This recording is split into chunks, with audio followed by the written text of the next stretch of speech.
the smell of luxury. The air in the Gilded Lily was thick with the scent of expensive perfume and aged Wagyu. Jessica adjusted her diamond earrings, checking her reflection in a gold-plated spoon. To her, the world was a ladder, and she was one step away from the top. The heavy oak doors creaked open. A man in a sweat-stained neon vest and scuffed work boots stepped onto the hand-woven Persian rug. It was Mark. He looked out of place, like a charcoal smudge on a white silk dress. He clutched a small plain cardboard box. "Excuse me," Mark said, his voice calm despite the glares from the elite diners. "I'm looking for a Miss Jessica Vance. I have a high-priority delivery." Jessica didn't look at his face. She only saw the dirt on his fingernails. She recoiled as if he were a leper. "Ugh! Don't come any closer. Can't you see I'm wearing a $5,000 dress? Security! Why is this creature allowed inside?" "I just need a signature, ma'am," Mark replied, his eyes tracing the room with a strange, observant stillness. "This package is from Aerotech. It's confidential."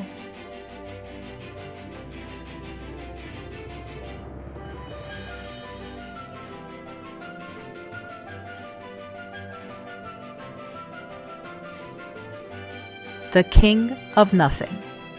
"Is there a problem here, babe?" Robert swaggered to the table, adjusting his cufflinks. He was the CEO of a mid-sized firm, desperate to break into the big leagues. He looked at Mark and let out a sharp, condescending bark of laughter.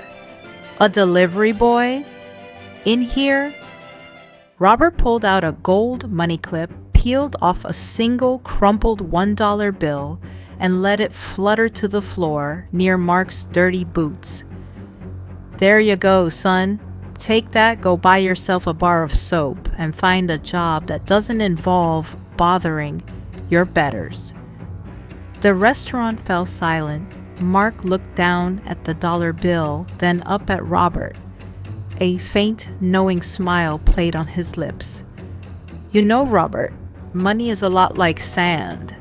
The harder you try to grab it, the faster it slips through your fingers."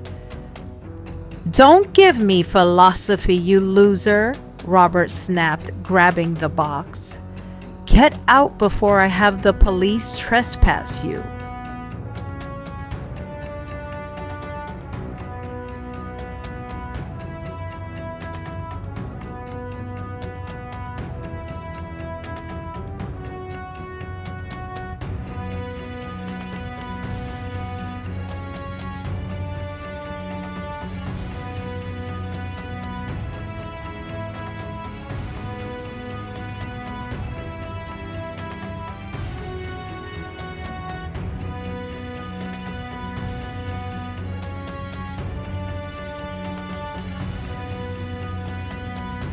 The shattered illusion. Mark turned and walked out without a word. Jessica laughed, leaning into Robert's shoulder. "God, honey, you're so powerful. I love how you put those people in their place." "It's called status, Jessica." He wouldn't understand. Robert tore the box open. He expected a prototype, a contract, or perhaps a luxury watch from the billionaire he was trying to court, the mysterious Mark Kingston. Instead, his hands began to shake. Inside was a black envelope embossed with a gold seal and a single heavy card. Robert's face drained of color, turning a sickly shade of gray. "What is it?" Jessica asked, her voice rising. "Is it the contract?" It's a termination," Robert whispered. He read the note aloud, his voice cracking. "The partnership between Aerotech and your firm is hereby dissolved. I do not build empires with men who treat the backbone of this country like trash. You are blacklisted from every venture I own. MK, the undercover king." Suddenly, the restaurant's manager, who had been watching from afar, stepped forward. He wasn't looking at Robert. He was looking at the door. A black Rolls-Royce Boattail, a $28 million car, pulled up to the curb. The man who stepped out was no longer wearing a neon vest. He wore a midnight blue charcoal suit, his hair swept back, his presence commanding the very air in the room. Two massive men in black suits followed him like shadows. It was Mark. The manager bowed so low his forehead nearly touched the floor. "Mr. Kingston, we are so sorry for the disturbance earlier.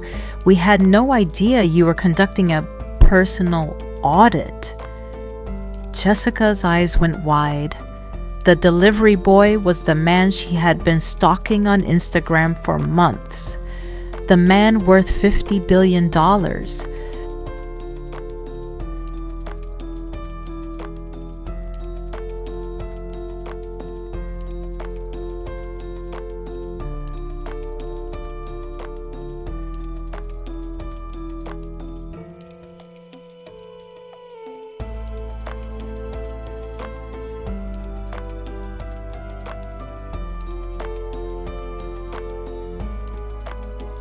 The final reckoning. Jessica shoved Robert aside, nearly knocking him over. She sprinted toward Mark, her face twisting into a mask of fake adoration.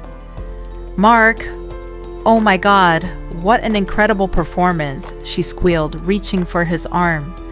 "I knew it was you. I was just playing along with the mean girl act for your social experiment. I'm a huge fan of your philanthropy. Why don't we sit down? I'll order the finest cristal." Mark stopped. He didn't pull away. He simply looked at her hand on his sleeve as if it were a stray piece of lint. "You didn't know me, Jessica," Mark said, his voice like ice. "You saw a man you thought was beneath you and you treated him like dirt. That wasn't a performance. That was your soul showing through the cracks." He turned to Robert, who was standing frozen by the table. "And you?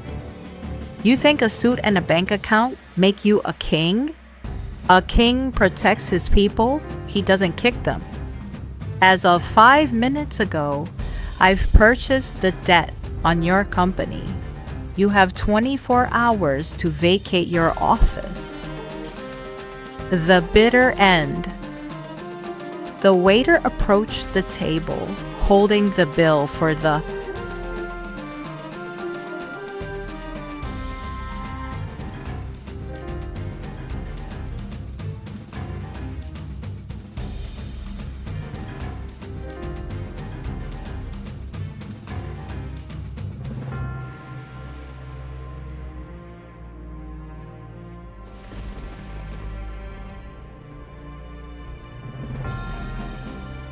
bitter end.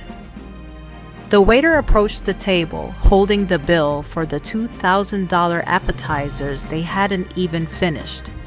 "Sir, your card was declined. Would you like to try another?" Robert looked at the tip he had thrown at Mark, the single-dollar bill lying on the floor. It was the only money he had left that would actually clear. Jessica looked at Mark, tears of frustration in her eyes. "You can't do this. You're a billionaire. You're supposed to be a gentleman." Mark paused at the door, looking back one last time. "A gentleman treats a janitor with the same respect he treats a CEO. You two? You're just well-dressed vultures." Narrator. As the Rolls-Royce pulled away, Jessica was left standing in the rain, a broken heel and a broken dream.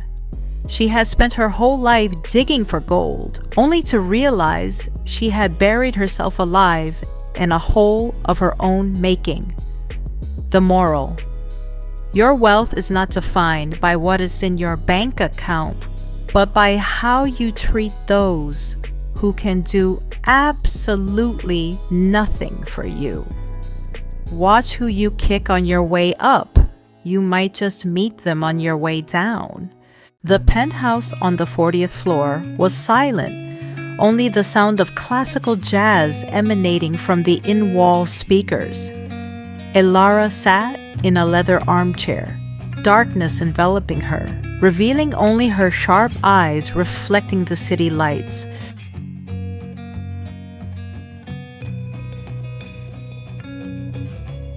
In her hand was a glass of red wine, the liquid shimmering like blood with each slight turn of her wrist. The front door opened with a sharp click. Julian entered, bringing with him a blast of cold air from the hallway. He looked impeccably dressed in his custom-made suit, the smile of someone who had just won $1 million lawsuit still lingering on his lips.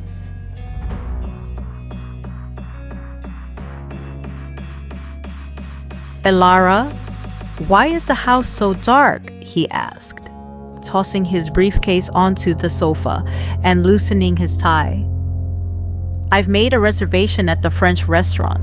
We have to go now or we'll miss our appointment. Elara didn't answer. She raised the glass to her lips, taking a small, slow sip, as if savoring the impending fear. Do you smell anything, Julian? She asked, her voice low and velvety.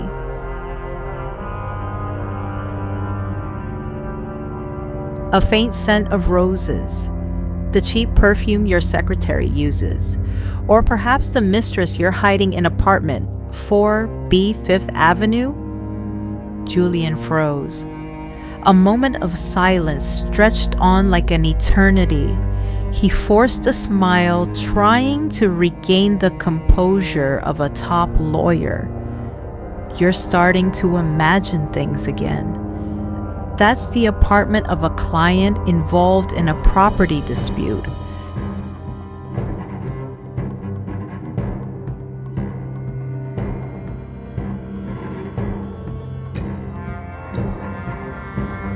The defendant and the witness. Client? Elara rose, walking slowly toward him. The sound of her high heels clicking on the wooden floor echoed steadily like the ticking of a death clock. So, did that customer leave these diamond earrings in your jacket pocket? She held out her hand. A pair of earrings sparkled in the dim yellow light. Julian swallowed, his throat dry. His deceitful instincts urged him to deny it, but Elara wouldn't give him the chance. She walked to the laundry room door and flung it open. Sarah emerged, cowering.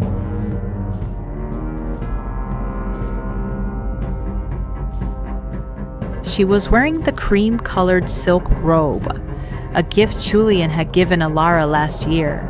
Sarah's youthful face was smudged with mascara, her eyes red with fear. Julian, she said you were in an accident. Sarah sobbed, looking at Julian reproachfully.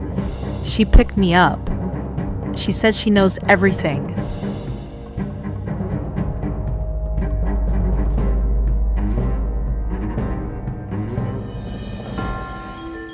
Julian looked at Sarah, then at Elara. His confidence had completely crumbled.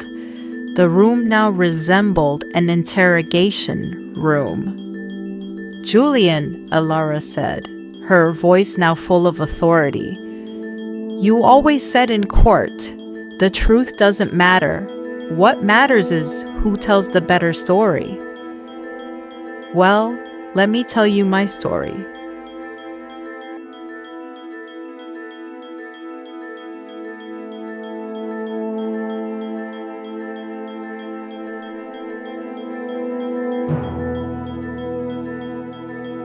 The Cruel Judgment. Elara picked up the tablet, her fingers gliding across it. For the past 6 months, while you were busy working at luxury hotels, I was busy with numbers. Did you forget that I built the financial management system for your company? What are you planning to do? Julian stepped closer, his voice beginning to tremble. Don't do anything stupid. We're a power couple. If this scandal breaks out, we'll both lose everything. No, only you will lose everything, Alara smiled, a smile that didn't reach her eyes. I managed to transfer all our shared assets to trusts that you have no right to touch. And more importantly,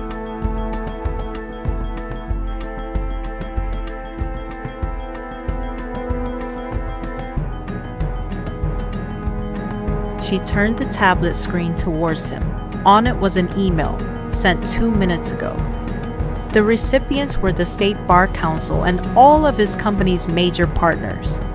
Attached were audio recordings, images, and evidence of Julian using company money to support his mistress.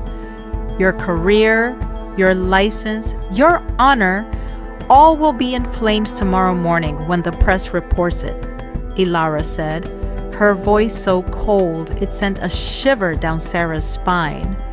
You're a devil, Julian roared, about to lunge at her, but stopped short when he saw Ilara pull out a phone that was on live stream mode.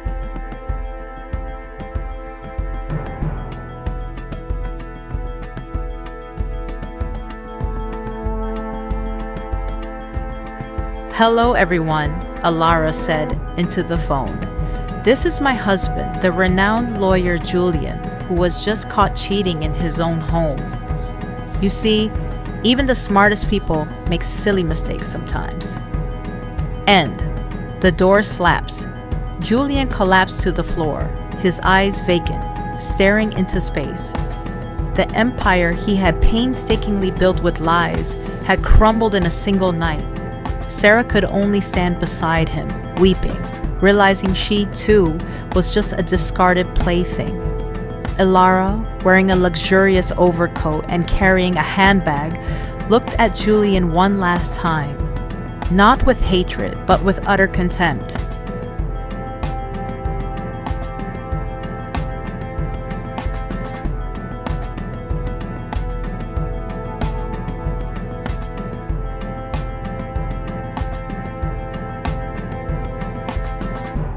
The locksmith will be here in 5 minutes.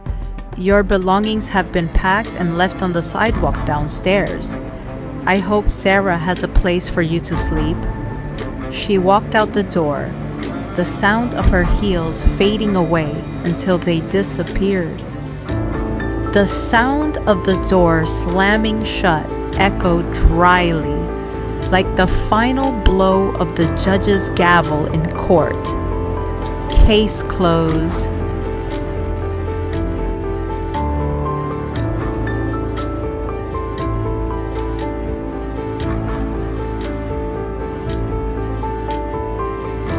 My lawyer husband thought he could hide his mistress in my own house.